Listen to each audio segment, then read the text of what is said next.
organisé par le World Trade Center Algiers et la bourse algérienne de la sous-traitance et des partenariats. Le salon accueille cette année 92 exposants répartis entre donneurs et receveurs d'ordre dans les filières liées à la métallurgie, la sidérurgie, la mécanique, l'électricité, électromécanique ainsi que les métiers relatifs aux services. Au-delà des secteurs traditionnels, cette édition voit la présence des secteurs du montage automobile, de l'énergie sans intractionnel gaz, notamment du transport, du développement durable et de l'industrie militaire relevant du ministère de la Défense nationale. Les campagnes de sensibilisation sur l'entrepreneuriat et la création de micro-entreprises ont porté leurs fruits à Tindouf et ils sont de plus en plus nombreux à se tourner vers l'Agence nationale de soutien à l'emploi des jeunes, l'ANSEJ, et la Caisse nationale d'assurance chômage, la CNAC, pour bénéficier d'un accompagnement et du financement de leurs projets, notamment les diplômés de la formation professionnelle. Manal Boutouaba. Abdallah est aujourd'hui un chef d'entreprise accompli. Diplômé de la formation professionnelle, il n'a jamais chômé depuis. Il a fait de son handicap une force et dirige aujourd'hui cet atelier d'équilibrage et de parallélisme de pneus à Tindouf. Il emploie et forme des jeunes de sa région et ambitionne même de s'agrandir. J'estime que j'ai réussi mon insertion professionnelle et aujourd'hui je demande aux autorités concernées de m'accorder un terrain pour agrandir mon garage. Depuis que j'ai commencé à travailler avec lui, j'ai appris beaucoup de choses. Je suis client chez lui depuis ma toute première voiture et je suis très satisfait des prestations qu'il offre. Depuis, il a développé son affaire et a pu acquérir des équipements modernes. Yassine a opté quant à lui pour la création d'un atelier de tournage mécanique, un rêve devenu réalité grâce à l'Agence nationale de soutien à l'emploi des jeunes. C'est grâce à l'accompagnement de l'ANSEJ que j'ai pu monter cette petite entreprise à Tindouf et ça se passe bien pour l'instant. Mais le problème de la location du local est un obstacle au développement de mon affaire. Ça me coûte trop cher.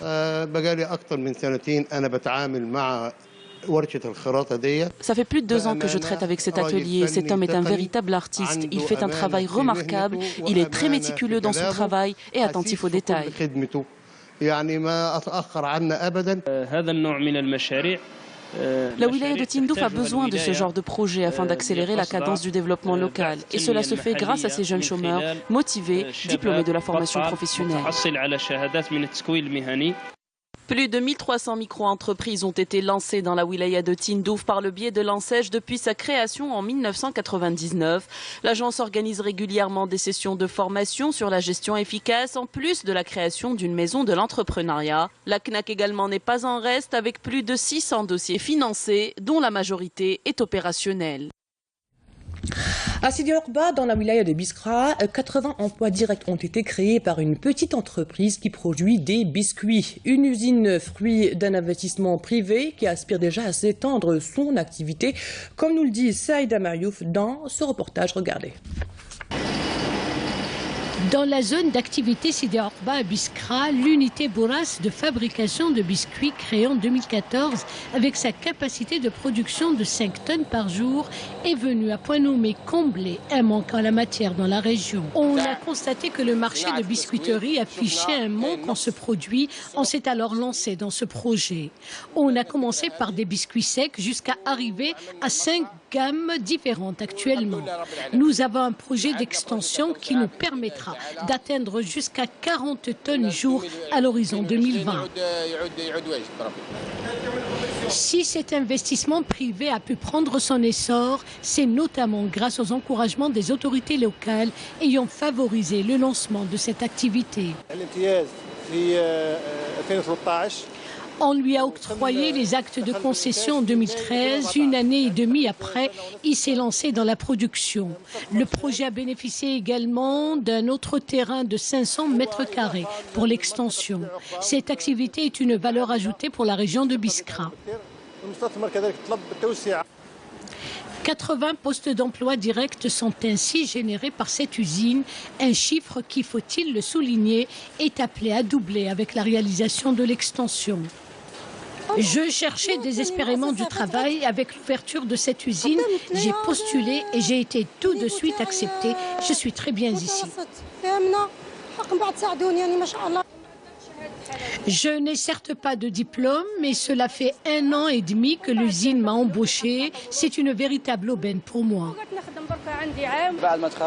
Après l'obtention de mon diplôme universitaire en 2014, j'ai bénéficié d'une formation au sein de cette usine sur le matériel. Et là, j'assure ma tâche en bonne et due forme. Beaucoup d'ambition et des projets futurs. Force est de constater que dans le secteur de l'industrie agroalimentaire, les investissements privés à Biskra fleurissent d'une manière remarquable au fil des années. La production des fruits secs est en pleine expansion en Algérie. Nous avons vu cette semaine l'exemple de la production des amandes dans la plaine de Sersoua et Ouessara. Aujourd'hui, on s'intéresse à la production des arachides dans la wilaya d'Al Taraf.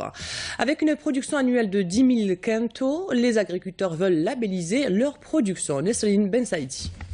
Avec une superficie de plus de 800 hectares pour une production annuelle de plus de 10 000 quintaux, les agriculteurs de la wilaya d'Al Taraf ont su relever le défi en développant la culture des arachides.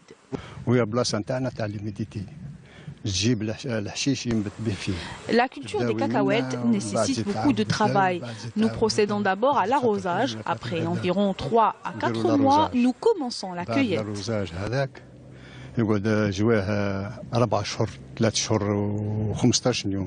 خصص سنويا مساحة تقدر ب 830 هكتار. Nous réservons chaque année une superficie de 830 hectares pour une production de 10 400 quintaux. En ce qui concerne les variétés cultivées ici, ce sont des variétés locales.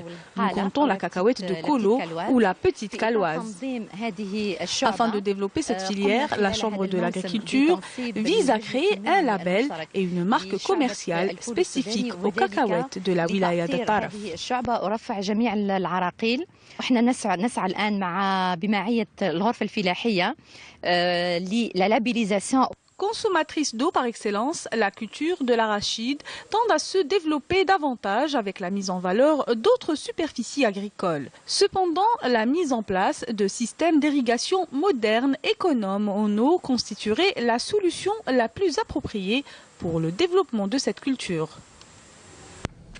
Cap sur Tipaza où de nombreux projets aquacoles ont vu le jour à la faveur d'un plan de développement mis en place par la wilaya en vue de promouvoir l'aquaculture. Nous avons visité pour vous l'une de ces unités aquacoles qui produit annuellement 400 tonnes d'huîtres et de moules. Bouchaboli.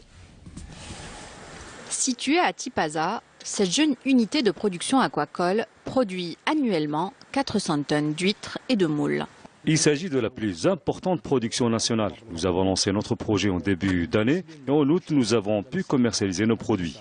La wilaya de Tipaza a mis en place un plan de développement pour promouvoir l'aquaculture. C'est dans ce cadre que 21 projets ont vu le jour depuis le lancement du plan jusqu'au 31 octobre 2018 pour une valeur de plus de 500 milliards de centimes. Ces projets permettront la création de 500 emplois permanents et garantiront une production annuelle de plus de 12 000 tonnes. L'unité travaille selon les normes internationales et des techniques modernes comme le tri automatique par calibre des produits aquatiques. Lors du tri, nous sélectionnons les moules et les huîtres qui ont le bon calibre pour les commercialiser, tandis que nous remettons les plus petits dans l'eau pour atteindre leur maturation. Nous élevons les moules dans des filières que nous contrôlons 2 à 3 fois par semaine.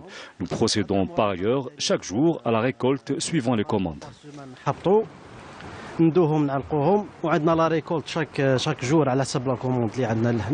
Des commandes de plus en plus nombreuses grâce à un besoin exprimé sur un marché qui n'a pas encore exploité toutes ses potentialités.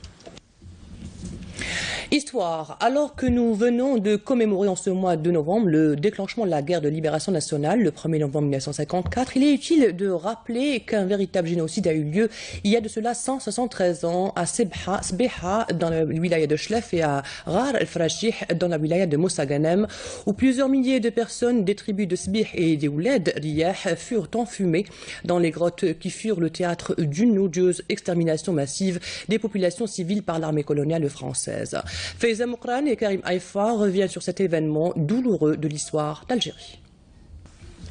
Connu sous le nom des enfumades des grottes du Dahra ou le génocide des Oulad Riyah et Oulad Sbih, ce terrible épisode de la guerre d'Algérie des années 1844 et 1845, au cours duquel les criminels Pélissier et Cavaignac de l'armée française ordonnent la tuerie par gaz de plusieurs milliers de personnes, respectivement de la tribu des Oulad Riyah et des Oulad Sbih, réfugiés dans les grottes pour échapper à la poursuite d'une colonne française. Une grande opération d'enfumade de femmes, enfants et d'hommes sans défense au fond des grottes où a eu lieu l'un des plus graves génocides que l'histoire de l'humanité ait connu jusqu'à présent sur instruction du maréchal Bugeaud, gouverneur d'Alger.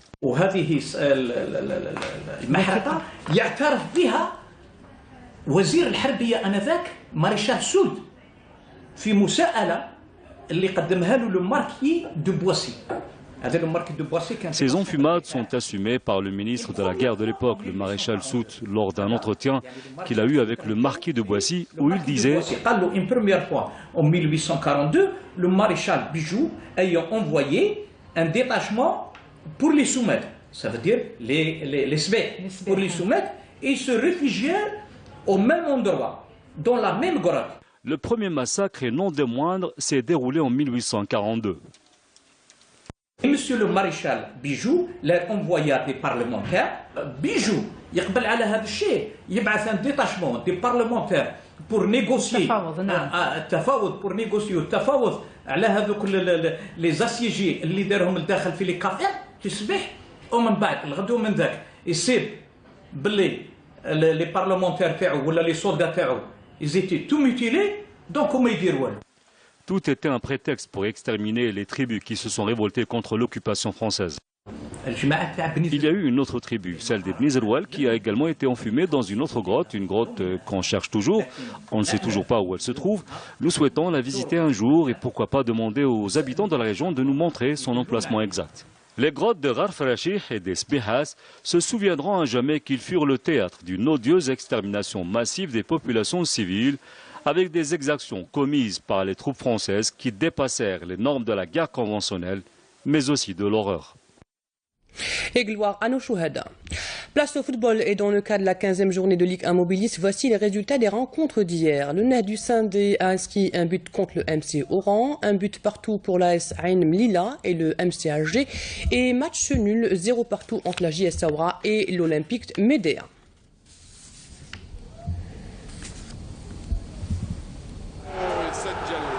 يسجل أحمد قاسمي هدف التقدم في حدود هذه الدقيقة 68. خطيرة وحده والهدف.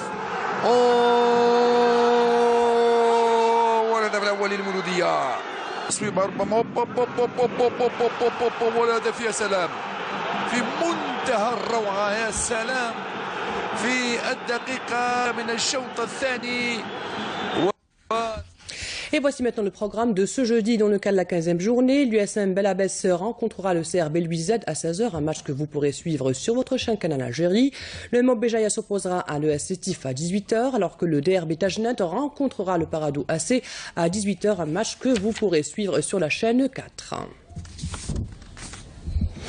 Et c'est la fin de cette édition préparée par la rédaction de Canal Algérie. Merci à vous de l'avoir suivi. Dans quelques instants, les prévisions météo de Mina Abed. L'information continue sur notre site entv.dz, sur YouTube ou sur notre page Facebook. À demain à midi. Au revoir.